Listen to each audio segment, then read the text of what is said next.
പണ്ട് എഴുത്തും വായനയും ഒക്കെ വരുന്നതിന് മുമ്പ് ആളുകൾ കഥകൾ പറഞ്ഞുകൊണ്ടിരുന്നത് മരത്തിലൂടെയാണ്.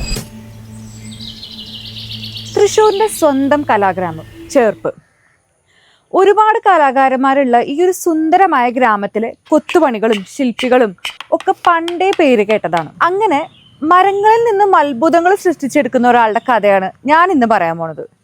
Welcome to what's a story, where we tell stories behind everything and everyone. ഞാനിപ്പോൾ ഈ ശില്പനിർമ്മാണ രംഗത്ത് 38 വർഷം കഴിഞ്ഞു.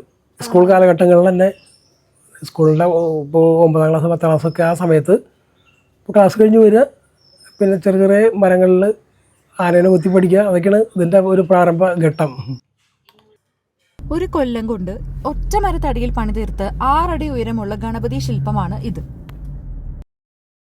പലരുടെയും ഗംഭീരമായിട്ടുള്ള വർക്കുകൾ കാണുമ്പോൾ നമുക്ക് ആ വർക്കിലെ ക്വാളിറ്റി എന്താണ്, അത് നമ്മൾ അടുത്തൊരു വർക്കിലേക്ക് അതിൻ്റെ പ്രത്യേകത നമ്മൾ അപ്പോൾ ഒരാളും പഠിപ്പ് തീർന്നിട്ടുമില്ല, അല്ലെങ്കിൽ എൻ്റെ വർക്കാണ് അങ്ങനെയൊന്നും അഹങ്കരിക്കാൻ പാടില്ല, ഒക്കെ പഠിച്ചുകൊണ്ടിരിക്കുകയാണ്.